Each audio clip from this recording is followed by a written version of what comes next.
guys, perkenalin nama saya Asifa Salianti dengan NIM Mahir 012 dari program studi Teknik Industri. Jadi hari ini kita akan melakukan observasi wawancara terkait tugas PPC, yaitu mewawancarai penjahit 99 yang beralamat di Jalan ZA Pagar Alam. Bang, untuk nama usaha tempat ini apa? Penjahit 99. Untuk nama abangnya sendiri, boleh tahu nggak? Namanya Ali Imron. Ya. Kalau untuk tahun berdirinya dari tahun berapa itu, Bang? Di awal 2019. Nah, untuk pengerjaannya itu tuh nunggu ada orang yang mesen atau emang udah disediain pakaiannya dari sini atau gimana? Pakaiannya ada yang bawa bas sendiri, ada yang bahan dari sini, tergantung dari itunya orang yang mau bikin. Dalam satu baju itu kira-kira kisaran berapa ya? Harganya dari satu setel dari 250 sampai 350. Kalau dari bahannya itu sendiri, kira-kira abangnya stok banyak atau nunggu permintaan dari customer dulu baru dibeli? Nunggu dari customer dulu sih. Oh gitu. Iya. Mungkin dalam sehari abangnya bisa produksi berapa baju? Atau satu setel atau berapa baju bawang? Mungkin dari 2 setel sampai 4 setel gitulah sehari. Itu dalam satu orang pekerja atau dua pekerja? Ada 2 orang pekerja. 2 orang pekerja menghasilkan dalam satu hari 2 sampai 4. Iya, 2 sampai 4 setel. Izin bertanya lagi ya, kalau kendalanya itu ada nggak Pak dalam satu produksi? Kendalanya paling di ini sih,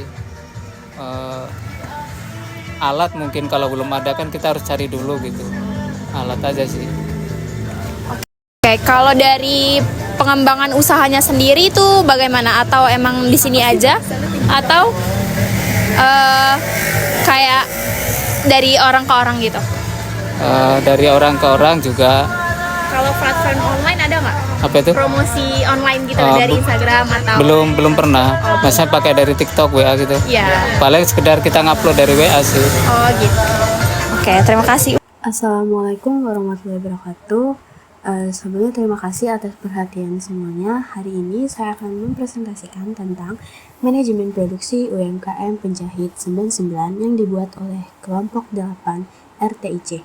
Adapun daftar isi yang akan mencakup dari penjelasan saya kali ini yaitu yang pertama ada profil, yang kedua ada keunggulan, dan yang ketiga ada tantangan, yang keempat ada solusi, dan yang kelima ada grafik penjualan, selanjutnya ada alur, dan setelah itu adalah perhitungan dalam manajemen produksi UMKM penjahit 99 tersebut. Profil yang akan kita gunakan dalam presentasi ini yaitu nama UMKM-nya bernama Penjahit 99, berada di bidang fashion dan konveksi dengan produk utama jas, semi-jas, amameter, seragam safari, seragam dinas, seragam sekolah, seragam PDH, PDU, dan lain-lainnya. Beralamatkan di Jalan Pagar Alam nomor 111. Adapun keunggulan produknya yang pertama yaitu produk yang ditawarkan memiliki beberapa keunggulan, yaitu yang pertama nyaman dipakai, menggunakan bahan berkualitas dan harga terjangkau. Selain itu, terdapat beberapa tantangan dalam produksi tersebut, meliputi yang pertama ada pesanan yang mendadak, kemudian bahan yang telat datang, selanjutnya karyawan yang absen. Ada solusi untuk tantangan produksi tersebut. Yang pertama, untuk mengatasi tantangan tersebut, beberapa solusi yang dapat diterapkan adalah yang pertama, dapat menyusun jadwal cadangan. Selanjutnya, menggunakan supplier tetap dan menjaga stok buffer. Setelah itu, melakukan training multi-skill untuk beberapa karyawan. Adapun grafik penjualan dapat dilihat pada gambar tersebut, yang mana grafik penjualan dari produk jas, seragam sekolah, dan seragam dinas terdiri dari bulan September 2024 hingga Februari 2025. Setelah itu ada alur produksi. Proses alur produksi tersebut meliputi beberapa langkah. Yang pertama, dilakukan penerimaan pesanan terlebih dahulu. Selanjutnya, desain dan pemotongan bahan. Yang ketiga, penjahitan. Selanjutnya pengemasan, dan yang terakhir yaitu ada quality control. Adapun kajian analisis ini mencakup analisis data historis, permintaan, peramalan, perencanaan agregat, dan pengelolaan persediaan untuk produk jas seragam sekolah dan seragam dinas.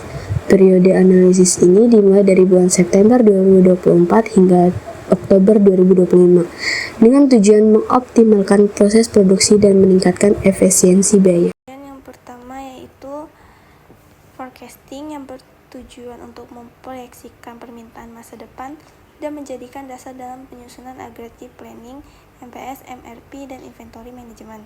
Jadi ada 3 metode forecasting yang kami gunakan yaitu M2, M4, dan exponential smoothing. Pada metode exponential smoothing digunakan alpha 0,2 yang berarti bahwa 20% bobot diberikan pada data permintaan aktual periode terakhir dan 80% sisanya berasal dari nilai peramalan periode sebelumnya. Artinya metode ini mengandalkan nilai forecast sebelum daripada permintaan aktual terbaru dan nilai alpha kecil seperti 0,2. Membuat forecast lebih stabil dan tidak mudah berubah drastis. Selanjutnya ada 4 metode forecasting performance measure. Yang pertama yaitu MFE yang mengukur rata-rata selisih forecast terhadap nilai aktual. Yang kedua yaitu MAD, rata-rata kesalahan absolute.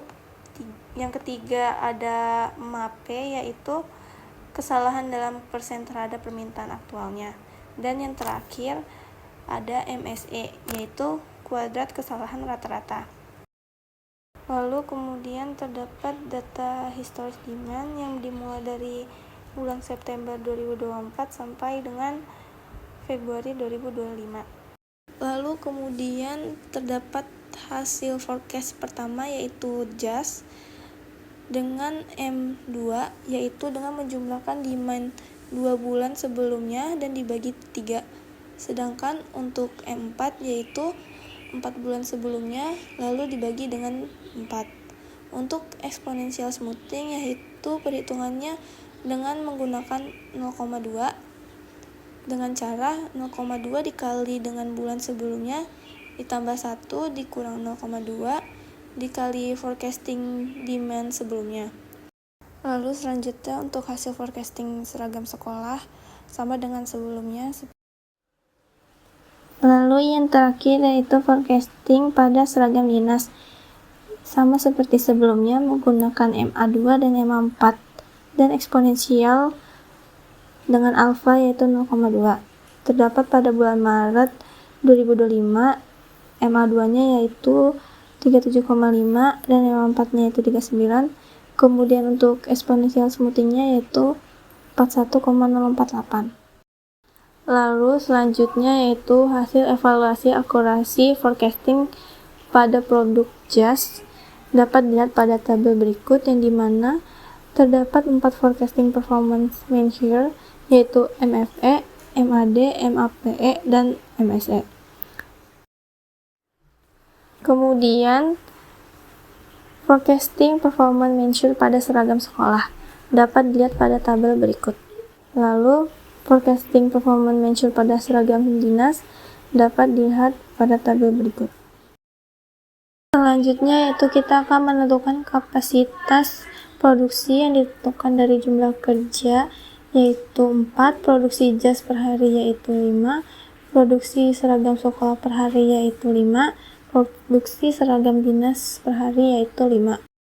Dilanjutkan dengan strategi agregat seragam dinas diperoleh bulan Maret 2025 sampai Oktober 2025 diperoleh inventory-nya 552,95 dan Oktober 2025 1.000. Adapun biaya produksi per unit jas senilai 400.000, biaya produksi per unit seragam sekolah 300.000, biaya produksi per unit seragam dinas 350, biaya inventory per unit per bulan 10.000, biaya blok per unit per bulan 20.000, gaji pekerja per orang per bulan 3 juta dan jumlah pekerja yaitu 4. Analisis biaya agregat planning diperoleh yaitu senilai akhir di bulan Oktober berjumlah total biaya 135.754.200.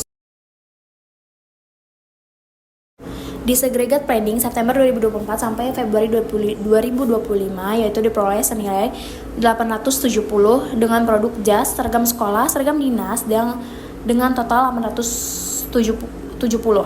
Total penjualan 200.909.600 dengan persentase terhadap total unit 100%.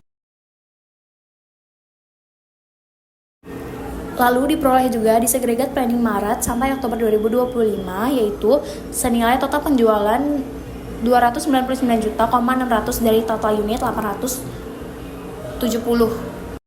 Lalu strategi agregat seragam dinas dari bulan Maret 2025 sampai Oktober 2025 yaitu senilai inventory hasil Oktober 2025 1.087,47. Inventory Management, Economic Order Quantity menentukan jumlah optimal pemesanan bahan baku atau EOQ dengan ongkos total tahunan pengadaan bahan baku dengan rumus T sama dengan C dikali R sama dengan A dikali R dibagi Q ditambah H dikali Q per 2. Yaitu reorder point menentukan kapan harus memasang ulang ROP sama dengan demand hari lead time. Lalu bill of material dan jadwal pemesanan material kebutuhan bahan baku per unit produk dengan menjaga ketersediaannya.